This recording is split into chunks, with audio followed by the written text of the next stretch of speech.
Welcome to Conversations. I'm Muqtadar Khan, your host. I'm talking to you guys from Chicago. It's already midnight here in Chicago, which means in Delaware it would be 1 a.m.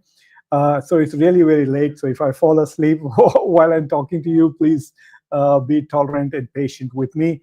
But because I've been traveling, so I came from Delaware to Chicago. There's a big conference here tomorrow. I'm giving a talk tomorrow, actually on Indian Muslims. So when I come back, I will share information about the conference. But when I landed, I saw Peter Navarro's tweets in which the man has gone completely mad. Peter Navarro has gone completely mad. And so I saw his series of 9 tweets. Thousands of people have watched it. It's obviously engendered, and a lot of people in India have attacked it and criticized it. But I thought I will still give you my take about this. I'm calling this show today in Peter Navarro's honor as Trump's hitman, Peter the Moron. I think that is what we should call him from now on, Peter the Moron. Well, he does make a couple of good points, but the rest of it is all absolutely rubbish. He is trying to scapegoat India for Donald Trump's failures, and some of the arguments that he makes are just childish and nonsensical, and I'm going to tear them apart here. So the first thing, let me point out that at one point, Peter Navarro was a decent scholar. He got his, I think, PhD in economics from Harvard. He was teaching at a prestigious university in California. I think it was University of California, Irvine. And then apparently in the 1985 onwards, he saw that some of his used to teach in the business schools, or some of his MBA students were not getting jobs. And so he started blaming China. And since then, he has been anti-globalization, anti-China, and he just wanted to make sure that he feels that all of America's economic problems are because of China. But as advisor to Donald Trump, he served in the first term with Donald Trump, and then actually went to jail because he refused to testify against Donald Trump with the January 6th inquiry. So he went to jail. So he's proved his loyalty to Donald Trump. But if he was so anti-China, why is he targeting India? India is not responsible for the economic problems of the United States. So nevertheless, these are the points that he's trying to make. So I have a few points that I want to broadly address first. And then after that, I will talk about some specific elements of his tweets. His tweets has 9 items on it, and I want to talk about 4 or 5 items which I think are the crux of his argument, and I want to basically tear that apart. Hi, Anurag. Nice to see that you have joined us. After that, I will take a few questions and read some of your comments. So the first point that I want to make is he's trying to paint this as India's war or Modi's war. Let me tell you, it is Biden's war. It is a Biden's war, and both Joe Biden and Donald Trump in his first term gave a lot of weapons to Ukraine. So Ukraine was being primed to become a member of NATO since 2008, or even roughly about that. The Soviet Union collapsed in 1991, and after that, there was no justification for NATO, but NATO kept expanding, as you all know. It went on and on and on, and just drove the Russians to go to war. So one reason for the war is NATO expansion, Europe's vision and American support for that, or American vision and European support for that. But nevertheless, one of the critical reasons for Putin's invasion of Ukraine is to stop the continuous expansion of NATO. And the second reason is he wants to rebuild the Russian Empire. And as Zbigniew Brzezinski once said, that Russia is not an empire without Ukraine. So Putin wants to take, in all of these calculations, if you go back and read all the literature on the war, India's name doesn't come. Okay. So India has absolutely zero responsibility for this war, and I think the West, as well as Putin, are responsible. In fact, I would place, like Professor John Mearsheimer, a greater responsibility for this war on the West. They forced Russia to attack Ukraine by continuously expanding NATO and designating Russia as NATO's enemy.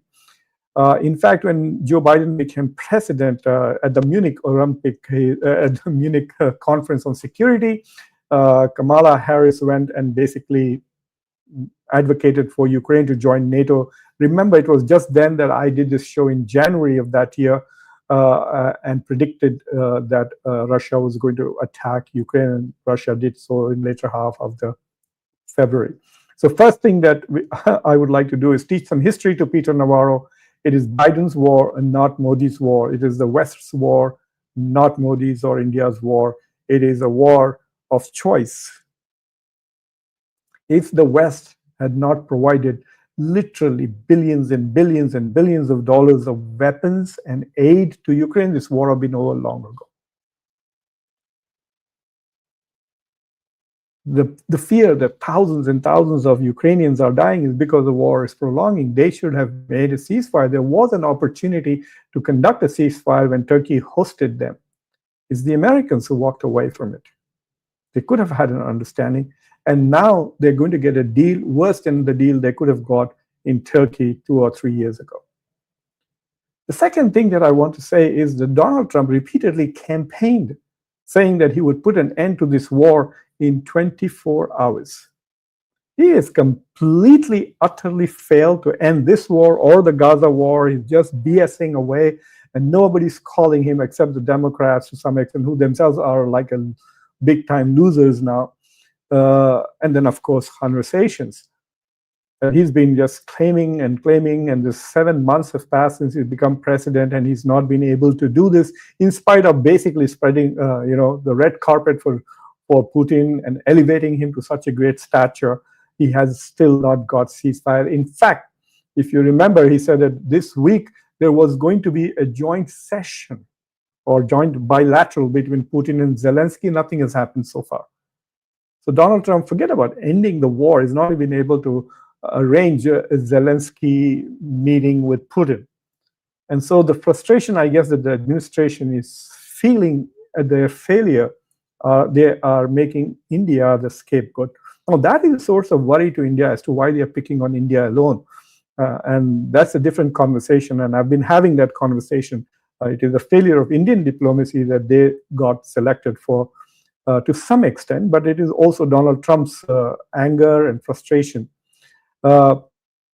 Yes, India is the second biggest buyer of Russian oil, no doubt, and there are some Indians like Ambani's who are making a lot of money. They are profiteering.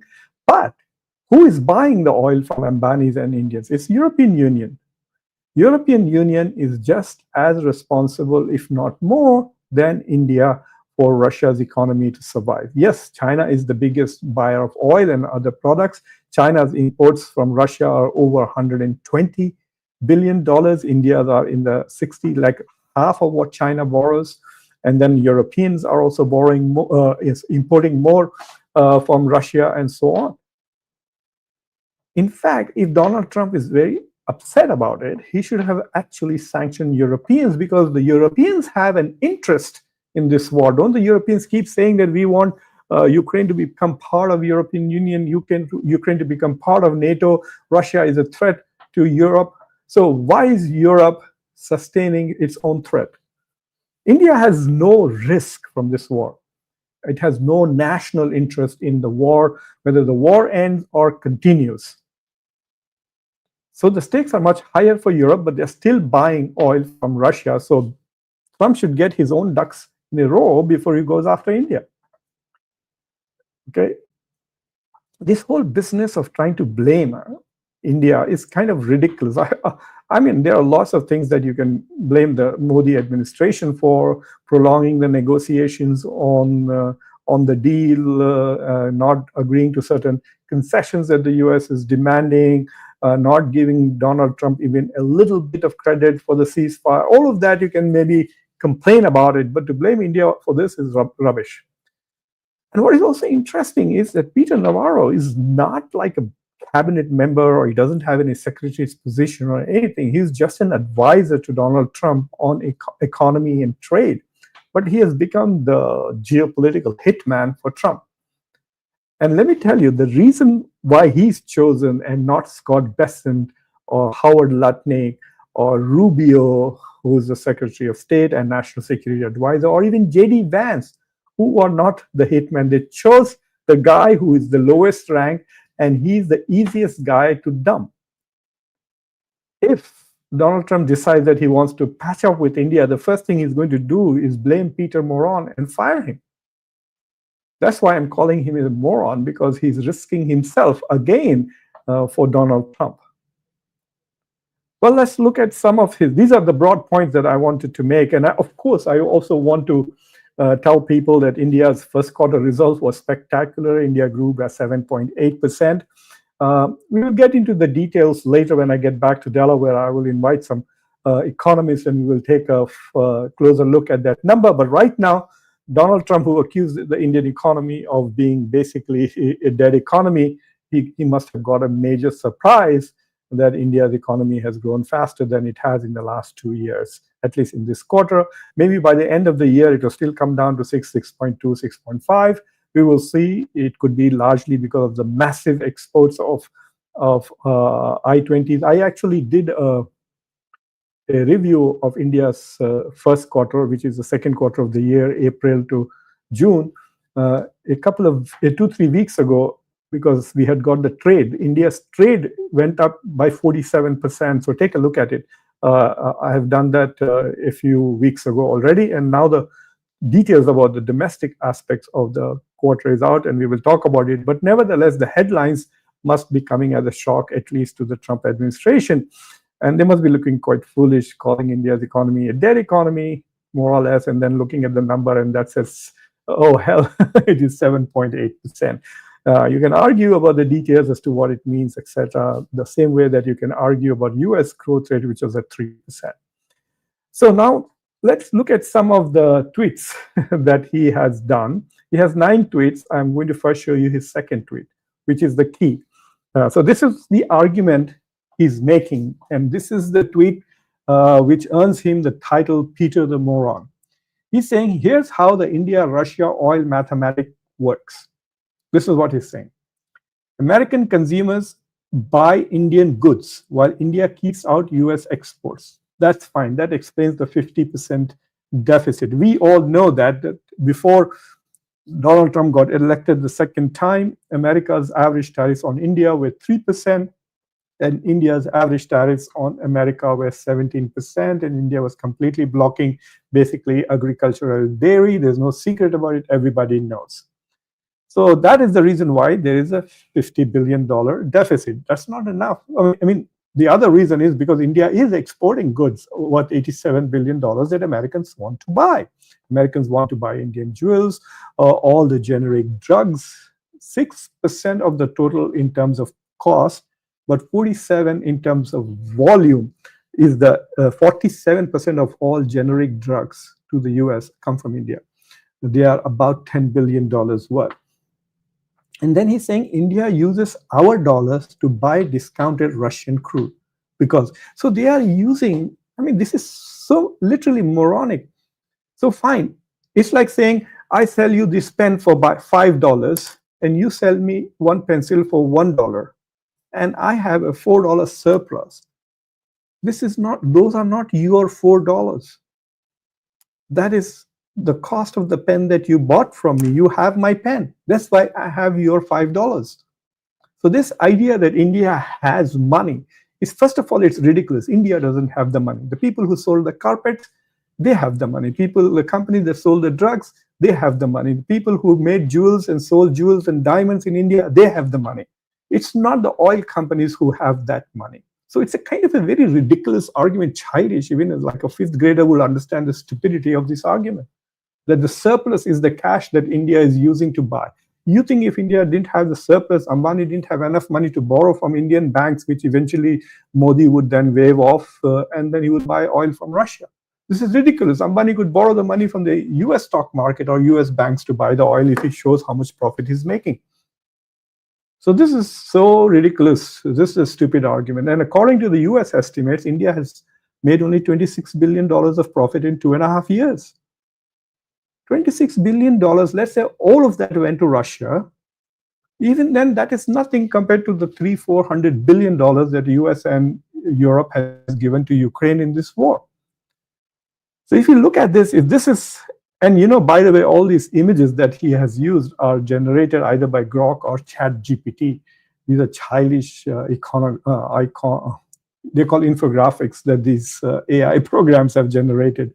You can see that from the first photograph of Donald Trump holding the 50% tariff. It's AI generated image. He must have some assistant who has a professional membership to Chat GPT. So the second slide, I want to show you his fifth one. I think this is the fifth. No, this is the fifth one. Then he says, India's big oil lobby has turned the largest democracy in the world into a massive refining hub and oil money laundromat from the Kremlin. I don't know what this guy was like. He must have really been smoking something when he wrote this. It's as if the whole country has become a refinery. No, they are just importing about $140 billion worth of oil, and only 1/3 of that comes from Russia. The rest is coming from Iraq and Saudi Arabia and United Arab Emirates, and even from the United States.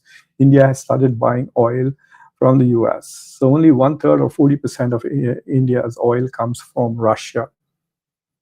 And so I find this is like, I don't know who he's talking to. This can't be something for India. This can't be for the Indian government. This is probably for, he thinks that the most members of MAGA are stupid and they will buy this. These days, the MAGA guys appear to be much more smarter than the people in the Trump administration. They have seen how the Israeli lobby controls the Trump administration. They can see the difference between Israel first policies and US first policies. They fully understand that many of Donald Trump's policies are kind of weird and inconsistent. Like, for example, 600,000 students, Chinese students who are now suddenly going to get visas, is driving the MAGA crowds wild. Suddenly, Marjorie Taylor Greene has become a profound intellectual. Tucker Carlson has become a brave man. They're going to kick his ass, his own people. And so I think this is so ridiculous. Peter Navarro, a Harvard economist, writing stuff like this, I find that equal. I need to figure out the sequence of this. The next tweet that I want to show is his seventh tweet, which is 1, 2, 3, 4. This is the seventh one. Yeah, and then he says, while the United States pays to arm Ukraine, India bankrolls Russia even as it slaps some of the world's highest tariffs on US goods, which in turn punishes American exporters. This whole connection between the trade deficit and India's buying and selling oil is absolutely rubbish. There is no connection to the two of them. India could stop buying all oil today.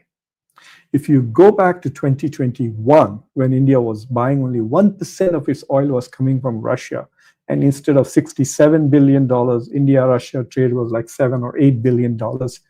India had a huge surplus over the US. The US had a huge deficit with India. So this desperate attempt to connect India's Russia oil trade with the deficit is absolutely idiotic. We run a $50 billion trade deficit with India, and they're using our dollars to buy Russian oil. That's the foolish point. They're not your dollars. Once you've bought things from India, they are Indian dollars. If they sold you a carpet, that money does not belong to you. India can do whatever it wants with that money. So this whole assumption that they're using our dollars, they're not yours once you've bought things. I'm telling you, this guy was on some LSD or something when he wrote this. So I'm going to look at his eighth one. This is part of his 9 tweets that he sent out, the string, a thread of 9 tweets. In the 8th one, he says, it doesn't stop there. India continues to buy Russian weapons while demanding that US firms transfer sensitive military tech and build plants in India. That is strategic freeloading. Like, what does he mean by strategic freeloading? I mean, this is so rubbish.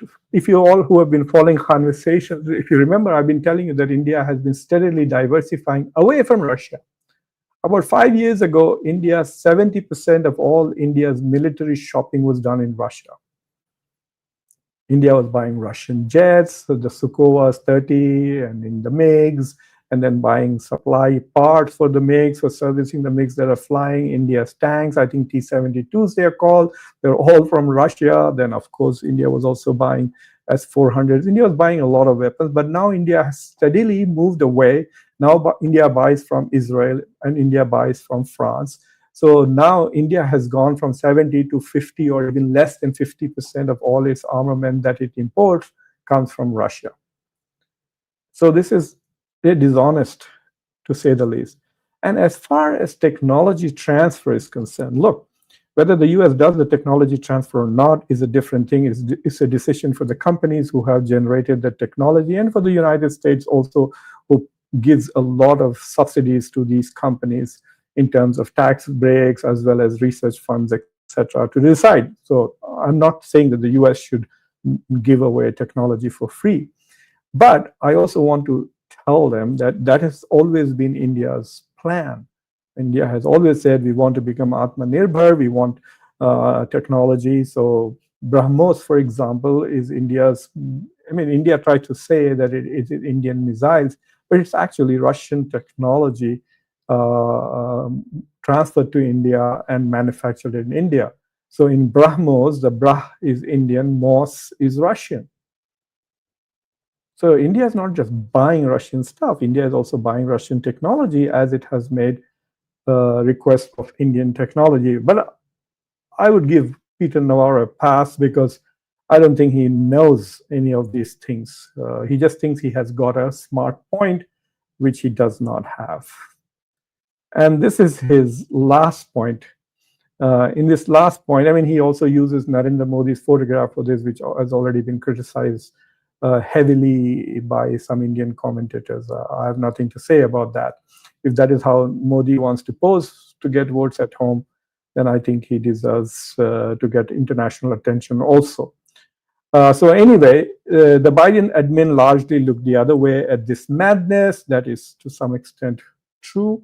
But if you notice that even though Eric Garcetti, Biden's ambassador to India, did say that America had requested India to buy oil and balance trade, but if you remember, even during the last 1.5 years of Biden's administration, both the Americans and the Europeans in particular and Ukraine were constantly asking India not to buy Russian oil.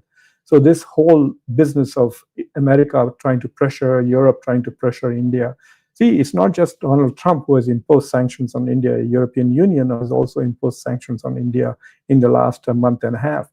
So it is not fair to say the Biden looked the other way. Biden just didn't put as much pressure as Donald Trump is, because what Donald Trump is doing is also going to hurt the long-standing India-America strategic partnership that Biden valued. And most American policy people do want to see a good relation between India and the US. But Trump administration, which initially did, has now simply decided, and that is the perplexing part, right? Is this all just because India does not acknowledge that Trump played an important part in the ceasefire between India and Pakistan during Operation Sindoor? Or is there something more to this? I mean, the explanation for the huge impact of what Donald Trump has done is taken the wrecking ball to India-US relations. That is not enough of an explanation. So anyway, he ends by saying, if India, the world's largest democracy, wants to be treated like a strategic partner of the US, it needs to act like one. This is, I don't know what to say, really. What does it mean to act like a strategic partner? India was acting like a strategic partner. Haven't you watched conversations, you moron? I think Peter the moron should go and watch all the conversations, especially the ones where the Andhbhaks come and attack me. Haven't I repeatedly said that the United States is acting as the voice of Israel and America in all international forums? Modi says he's the voice of the global South, but he votes with the global North. India has voted with Israel and the US in the UN Security Council, in BRICS, in SCO, everywhere. India has done a lot to promote US and Israeli interests. India has been acting as the United States' strategic partner. I mean, I have said this so many times that even when the SCO issued a statement against Israel and America attacking Iran, India subverted that. India has continued to provide weapons to Israel during this entire Gaza war. India has continued to play along with the US in every Quad summit, every 2x2, that is Secretary of State and Secretary of Defense, Ministry of External Affairs and Minister of Defense. All of these summits all over the world, India has participated in military training, etc. All of that. So India has acted as a strategic partner of the US more than it has acted as a strategic partner of Russia or China or BRICS or SCO or Iran. India simply abandoned Iran at the pressure of the United States. India abandoned the Palestinians. India is the only country where none of the speakers of parliament, anybody is cursing Israel for committing a genocide. Look at the Europeans, they turned their back. The US government is not issuing visas to the Palestinian delegation to the UN because European countries are now going to recognize the Palestinian state, especially Great Britain and France.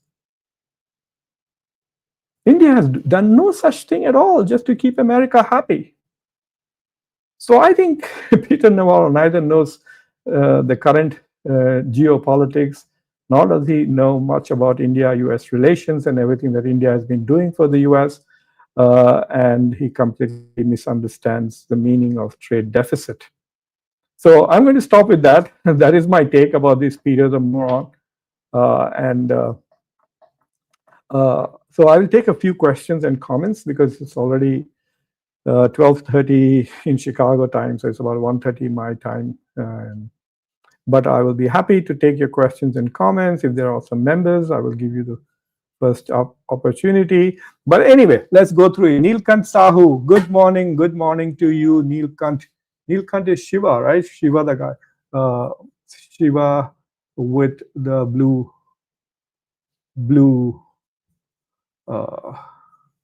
second, let me get just rid of this. Okay, yes. Yeah, hi Neelkant, how are you? Anurag, thanks for joining. Anurag is always there.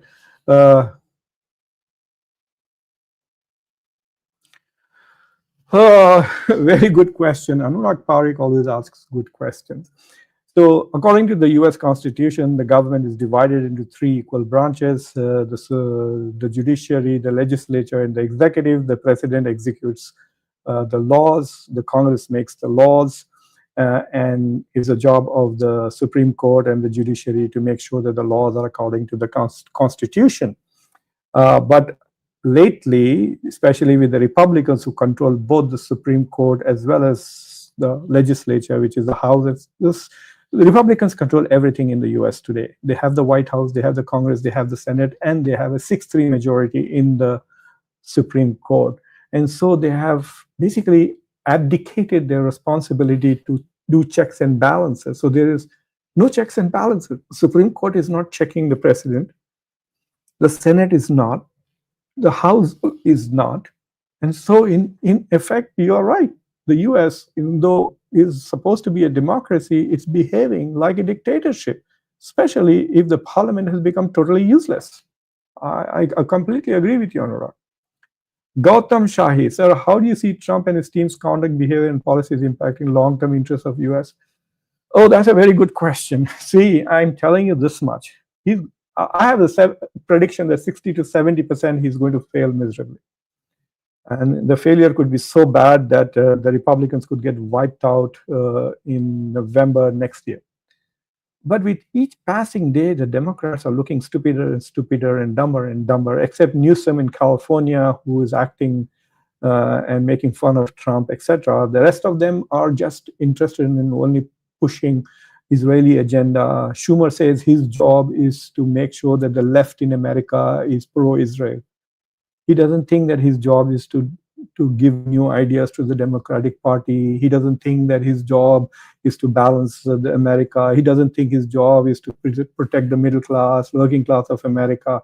So most of the Democrats have taken a lot of money from AIPAC and they're keeping quiet and doing nothing. And the approval rating of the Democrats is so bad, it's like 19%. And they are 5 million short in terms of signing new voters, and they're not able to raise money. So Trump could win because the opposition is so pathetic. The Republicans might still retain, and now they are adding 5 seats in Texas. So, but nevertheless, there are lots of horrible things that are happening in this country because of Trump's policy. So now no Republican is able to hold a press conference or even a town hall meeting. They are being booed by their own supporters.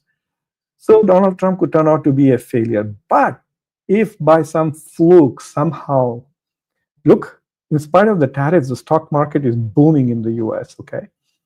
So if the stock market continues to boom, the rich people are going to be happy. And if he's successful in bringing back some manufacturing jobs, and if American economy, if there are so many ifs, then yeah, I think he will be one of the greatest presidents of the United States. If Donald Trump is successful in reindustrializing the US, that will be a huge, huge achievement. If he was not such a nasty person and doing a lot of other rubbish, like on the visa issues, student issues, the way they are arresting people, they're being cruel in their policies, then I would have given credit for trying something very ambitious, like reindustrializing the US. But we'll see. We'll start getting a picture by next year. This time we should be, I will be able to give you a more definitive answer about where this is going. But right now, I'm saying 70% chance that he will fail, but 30% chance that it might just work. Who knows? Srikant, you have a good question. Doman, good morning to you too. Courts say that tariffs are illegal. Is that correct? Yes. So first of all, tariffs is not the US Constitution, if you look at it, it's very small. You should take a look at it. I think it is Article 8. I think there it defines the, just take a look at it, it defines the powers and authority of the Congress, the power and authority of the president. So the power of imposing tariffs is Congress only. Only Congress can impose tariffs, not Trump. But they did pass a law, an emergency law, in which it says that the president can, under specific emergency circumstances, impose sanctions in the form of tariffs.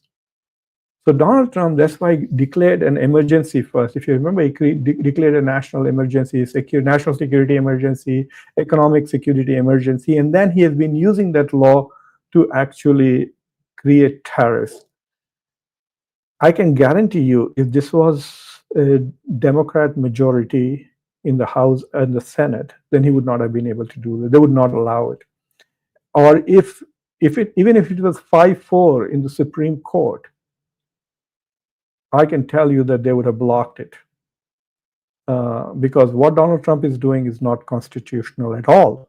But because both the Congress and the judiciary have abdicated completely, they have surrendered, and it's sounding really, really stupid. But you're right, the courts are right that this is what he's doing is illegal and unconstitutional. Oh, Ismail, how are you from Atlanta? Ismail, how are you doing? I'm in Chicago at this conference. I was wondering if you have ever attended it. So maybe next year, or if you're here, then we should meet at the convention. I'm at the ISNA convention in Chicago. I'm speaking on Indian Muslims tomorrow. You must have seen the flyer. So your question is, can this state of India-US relations? Ismail is one of the biggest supporters of conversations. He's a IT person from India. He lives in Atlanta. Can the state of India-US relations change past midterm reality check of Trump? So look, there's a Hindi phrase that says, "Ghadi mein tola, ghadi mein masha." He's very mercurial, Donald Trump. And he has a very short-term memory. He can forget everything very quickly.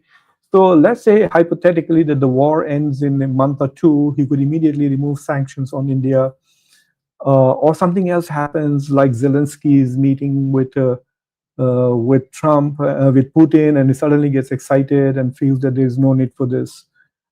He could lift that and lift us 25%.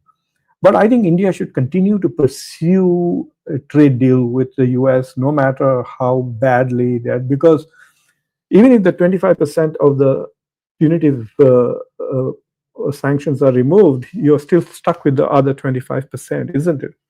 The reciprocal. So even there, a lot of Indian exporters are going to be at a disadvantage with Pakistan and Bangladesh and Vietnam, who are all at 20%. Indonesia is at 19%. I don't think we compete much with Indonesia, but Vietnam, yes. With Pakistan and Bangladesh in some sectors, yes, we do compete, and our small scale industries will be at a disadvantage, or India's. So I think that India should continue to push for that bilateral trade agreement, and come up with some creative ways to deal with it.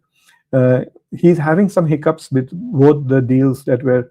See, Donald Trump is in a rush to claim success. So none of the deals that have been announced are fully negotiated. So, for example, the deal with Great Britain, which was announced very quickly, 10% tariffs, these are all broad frameworks. The details haven't been discussed. So if you notice, the Japanese negotiator who was supposed to come this week to finalize decided to postpone it by 1 or 2 weeks, because there is no clarity on profit sharing of Japan's investments, etc. So in that sense, that it is quite possible that Donald Trump may be getting more and more frustrated. But it is quite possible that if those deals work, he might be in a good mood and he could resolve the issues with India.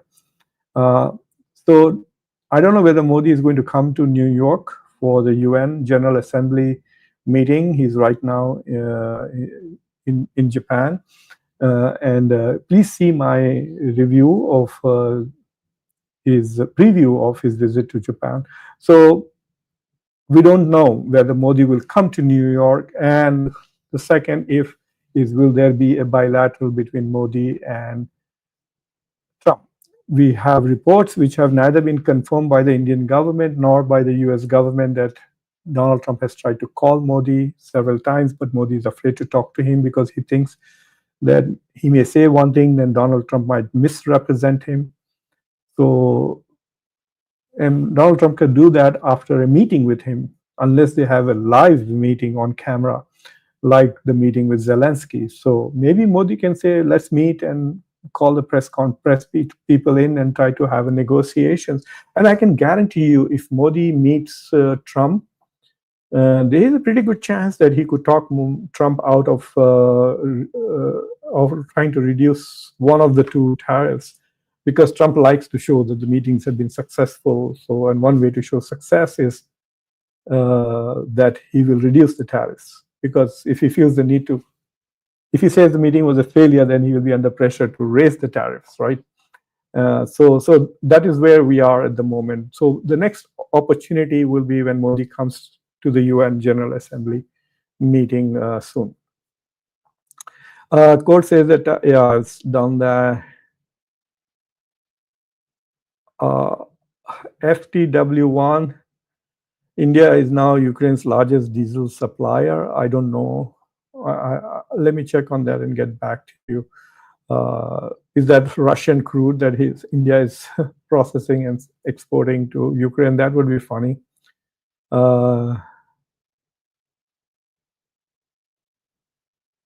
That's a good one, Sinha. That's a really good one. I don't know what Peter Navarro is trying to do. So I was watching, what is his name? Raghuram Rajan, the former RBI director, who's now a professor in the University of Chicago. So he was saying that Peter Navarro's article in the Financial Times, in which he first makes this argument about India and Russia, oil, etc.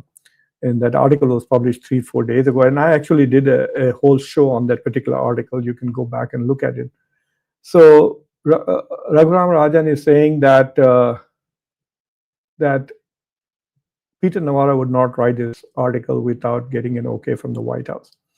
And this tweet, I am sure that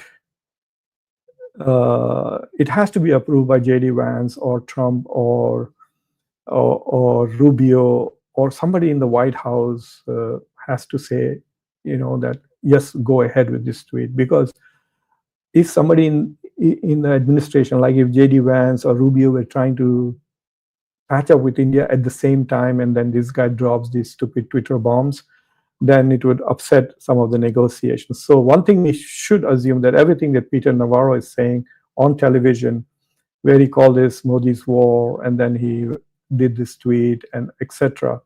All of that has White House approval, because he is, after all, Trump's trade advisor and White House economic and trade advisor.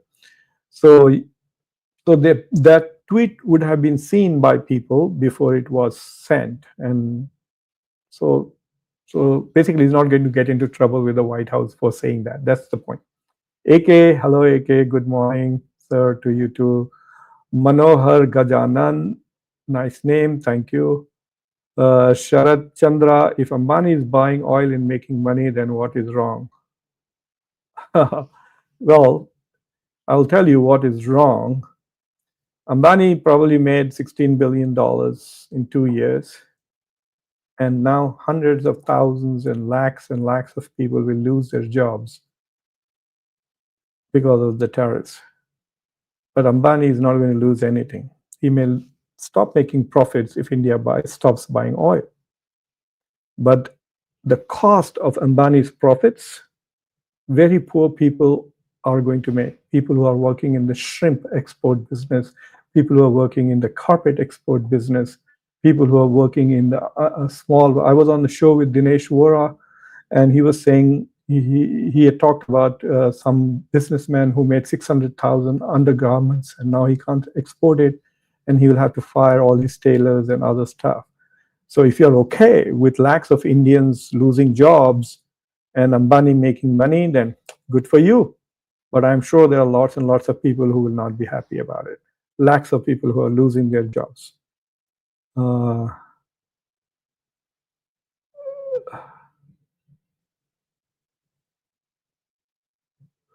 Okay, Hitesh, how are you? Rahul, Peter Navarro is USS.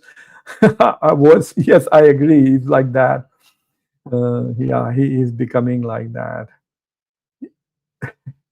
He's like the Chanakya dialogues of the White House. AK, oil has become cheaper in the global market with people. Yes, I have said this. I did this many times. I have said this. India has not extended the same discount. Let me tell you this, okay? I was talking to some people in Delhi, and I asked them what was the price of petrol in Delhi, and they were saying 105 rupees or something, where they were buying per liter. And where I live in Delaware, I was paying 83 rupees per liter, $3 and something per gallon. I paid $3. Today I just bought gas while I was driving to the airport, and I paid $3.50 of the better quality oil, petrol. So you can do the math. It comes to like 85 or 86 paisa. 85, 86 rupees per liter of petrol, and you are paying more than what I pay. So imagine all the talk about PPP, purchasing power parity, etc. So yes, the Indian government said we are buying it for our poor people, but they didn't. The businessmen exported it and made money, but you got no discounts. The discount that India got from Russia was not extended to the consumers in India at all.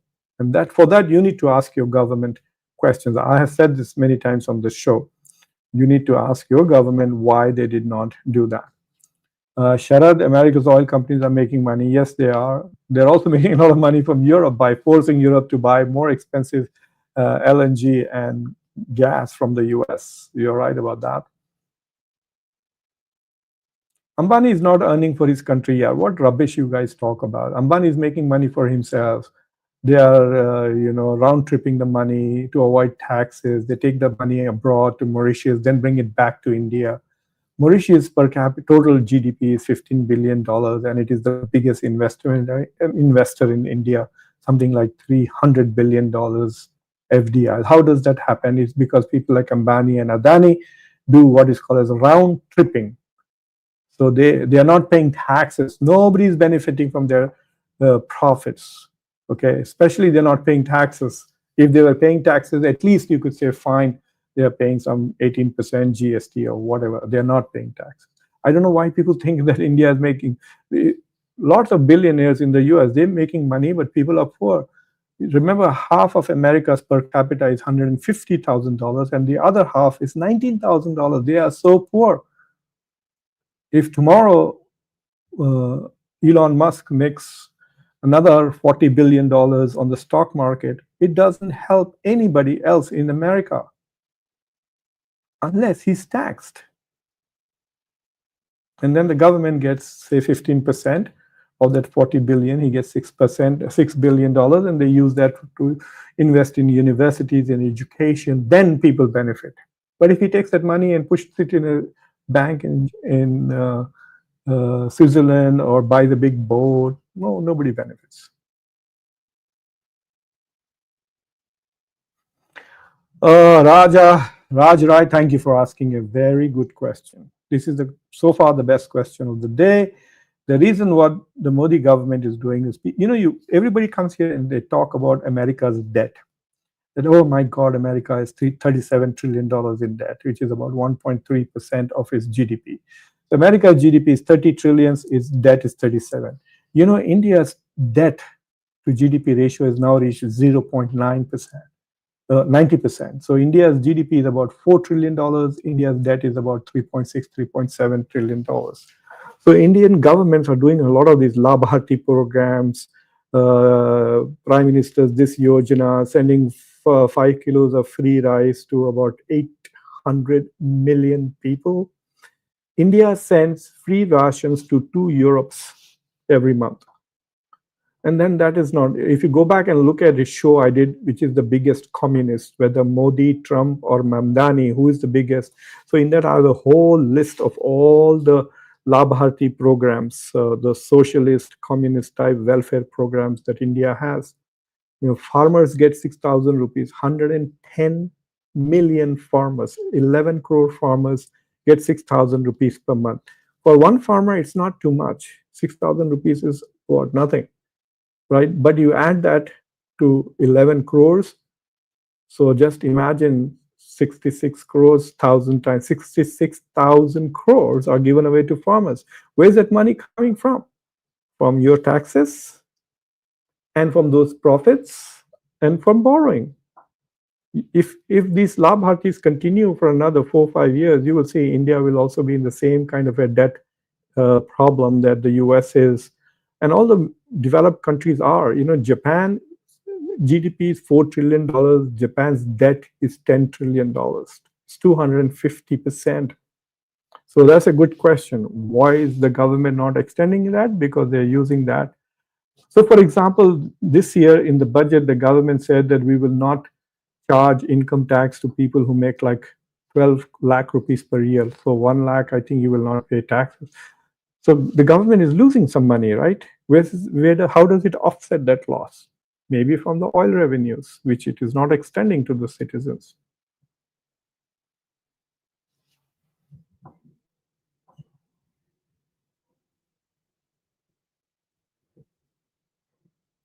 Oh yes, NAF, Ukraine hamla ghair qanuni hai. Yeah, so like what's the point? Oh, you're supporting the US. So you think the US giving money to Ukraine and getting all the Ukrainian skill is justified? I don't think so.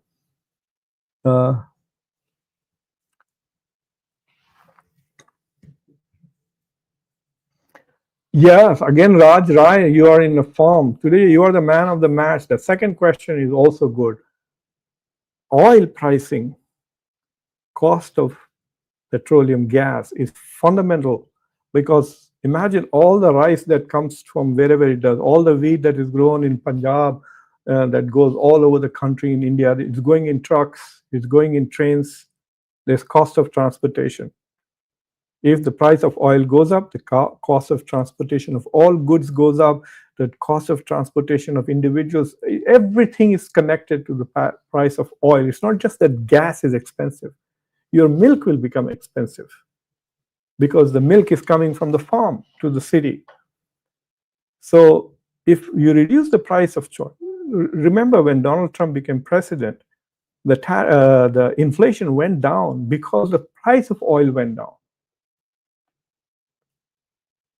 And because of this connection between transportation and other aspects of energy, if you're heating your houses using oil and gas, the factories that are manufacturing things, they are using gas. So it's not just transportation, a lot of things. The cost of making things becomes less because energy is cheaper.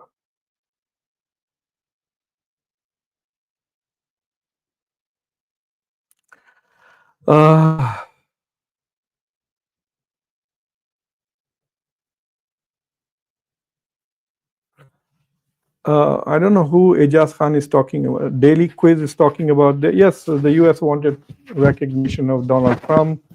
And of course, I don't think that Donald Trump would be happy with India even if India stops buying oil. I think there's more going on. We'll talk about that some other time.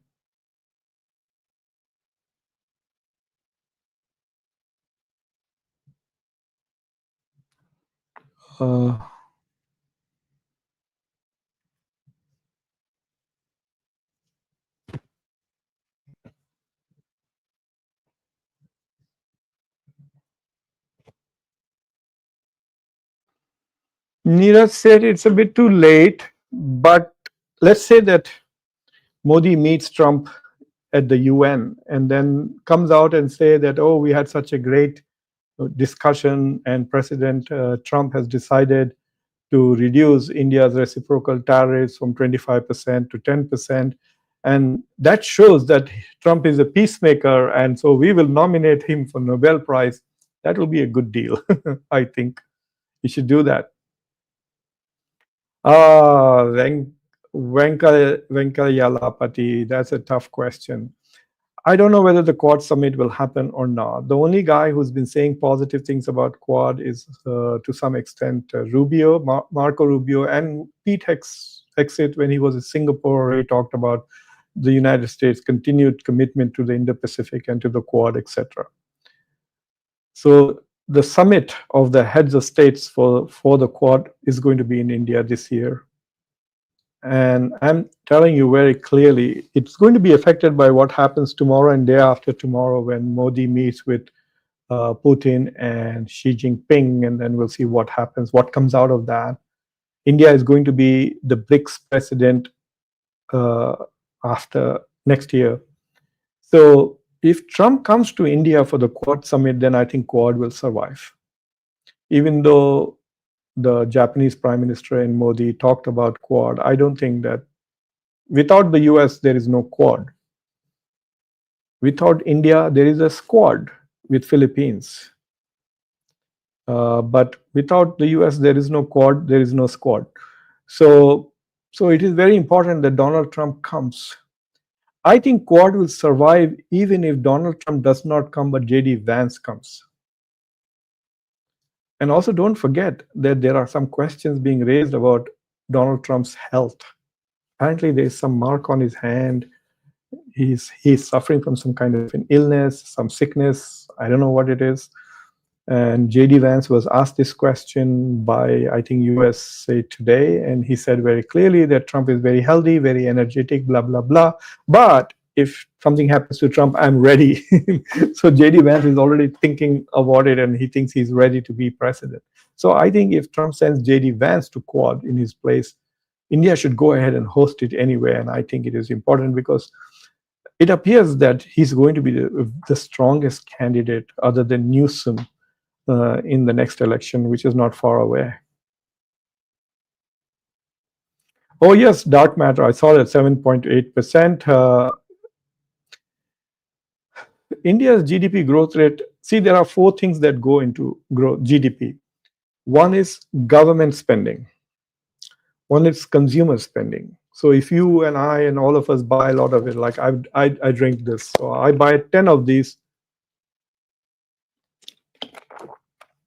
for one show instead of one, which means that Gatorade will make more Gatorade and sell more Gatorade, more transport, etc. So more public consumption, GDP goes up. The government spends money, builds roads, etc. The money goes up, economy goes up, and GDP growth rate. The third one is investments, money coming from outside, money coming from inside, domestic investments, private investments, etc. What the government spends is government investments. So three things so far, okay? Consumption, domestic consumption, government spending, and investments. And the fourth thing is the difference between export and import. If your imports are more than your exports, it reduces your growth rate. And if your exports are more than your imports, then it helps increase. So for example, in the second quarter for the US, it went from negative in the first quarter, negative half, to 3% in the second quarter. It went is because of tariffs, the imports to the US have decreased. And that is having a positive impact on the GDP. So India 7.8. Look, I just saw that number. I've not seen it. About a month ago, I did India's trade. India's trade has gone up by 47%. So India has exported more in the first quarter, or the April to June quarter. So that has had a positive impact. Now, the real key, the most important thing is actually domestic consumption. That should be the driver, and investments. Not government spending. Government spending can be problematic. Both India and China, their growth is because of government spending, which is investment, government building roads, infrastructure, etc. But government spending means the government is either taxing people or borrowing money. It's not like Saudi Arabia or UAE where the money is just pouring out of the earth, right? They have natural resources like oil and they can sell, and so there's government spending and their GDP will grow. So I will take a look at it. I'll also talk to a couple of economists and we'll take a close look at it. So I might do a show maybe Monday, Tuesday when I get back. I'm getting back to Delaware. And it'll take me about 3-4 days to put. For me, I need to investigate also. Otherwise, I can't ask intelligent questions without knowing exactly what has happened.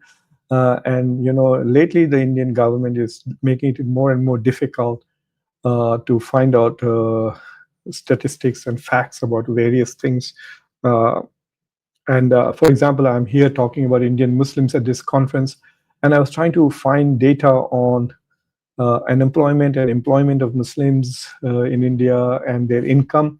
It was so difficult to find income. There's no way to find income. The way you find income is by consumption. So you look at how much money Muslims are spending and Hindus and others. We have data for that, how much money they are spending per month. And we use that as a measure for income, which is not true. So difficult. Data is far more difficult. In fact, it is so difficult to find out India's service exports. Try it. Google, it'll take you like 1 second to find out what is India's merchandise exports to any part of the world. But try find out what is India's exports to the US and services. It's very difficult to get an accurate figure. AK Huff, thank you very much. AR Geopolitical, Mr. Khan, Indians and Indo. Oh, come on. People in India can lynch Muslims, AR Geopolitics. They can lynch Muslims. They can rape Muslim women, and they are considered people with unche sanskar. Okay? Go and Google Bilqis Bano's rapists. The Prime Minister's office told the prisons to let Bilqis Bano's rapists go free. There are people who kill you just because they think you had a burger, and that is not even true. So please don't give me this, okay? Just a few weeks ago, the Ahmedabad government in April bulldozed 8,000 Muslims and made 8,000 Muslim families homeless without any court evaluation of cases and proving that their homes were illegal or anything. So please don't give me this rubbish. absolute rubbish your comments are. I agree, AK Huff, you're very, very true. Modi has never got 40% of the vote of India. 60% of Indians have never voted for Modi and BJP. And by the way, unlike the US president who is elected by the whole country, Prime Minister Modi just got votes in Varanasi. And he was lagging behind this time. There's a lot of talk about vote chori. So don't get me distracted. Hi, Ismail. Thank you very much for your support. You continue to support Conversations.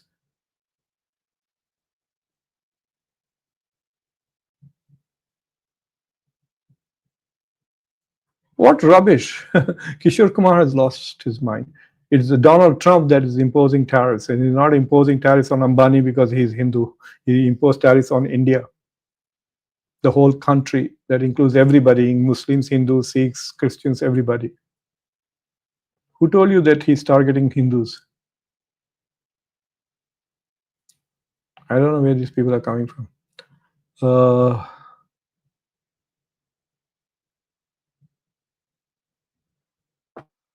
AR Geopolitics, I know I've said many times that the United States, Canada, Russia, and Saudi Arabia are the fourth biggest producers of oil. India, the US is completely need not be dependent at all. We stopped buying Middle East oil long ago. We are also a major exporter of oil, for your kind information. Yes, we do import from Canada, but it's a bit complicated. We import as well as we export. Yes, if the US wants, if we take off the environmental restrictions, we can. It's, I think, only Russia and the Saudis, maybe even Canada has more oil, but there's no other country which comes anywhere near the US, none of the other Gulf countries. We also invented fracking, remember?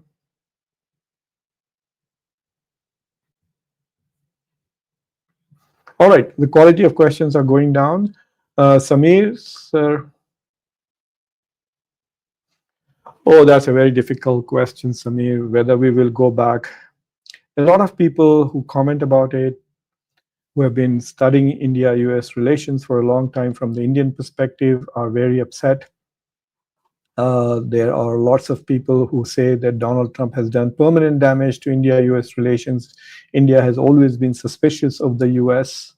And for the last 25 years, all the presidents were working very hard to build confidence, and Donald Trump in 1 month has completely destroyed 25 years of hard work of building confidence in India-US relations. But there's a lot of synergy, there's a lot of advantage to being a US partner that Indians have benefited. All the Indian students prefer to come to the US is the first choice of all Indian students. US is the first choice of all Indian IT people. US is the first choice of Narendra Modi. You know how many times he came to the US? 11 times. How many times did he go to the best friend, Russia? Only once, Kazan. Before that, maybe 2-3 times, that's it, in the last 11 years. He hasn't gone to China in the last 7 years. This was his first visit to Japan for the Japan-India summit in 7 years. How many times did he come to the US? 11 times. So even for politicians, India is a chair. For RSS and the Sanghis, it seems they prefer the US over any other partner. So US is the first choice for many Indian businessmen, Indian investors, people who want. In fact, when the golden visa thing comes out, $5 million to get an American green card, lots of people are saying that perhaps the biggest buyers will be Indians. Just watch out. I guarantee you all these people. Look at Dr. Jaishankar's family. They work and live here. His son lives in DC. His brother lives in LA. So, yeah. America is the first choice of India, not Russia or China or Japan. Yeah, viral war, that's what I told you. The debt to GDP ratio is 1.3, but it's compared to India, it's 0.9, 0.9. It's not as if the other countries are not. Japan is 2.5. China is the same as India, 0.9. But the debt to GDP ratio of these countries will also grow. it's not bad to have. My debt to GDP ratio is, yeah, I think I'm like Japan, 250%. So the mortgage on my house and my cars is 2.5 times my salary right now. And 5, 10 years ago, it was 4 times my salary. It didn't mean I collapsed. It was 400%. I don't know what you do, Viral War, but if there are people here who have bought a house on mortgage and have bought a car, you do your debt to GDP income ratio, and you'll see the US is better than you, than most people.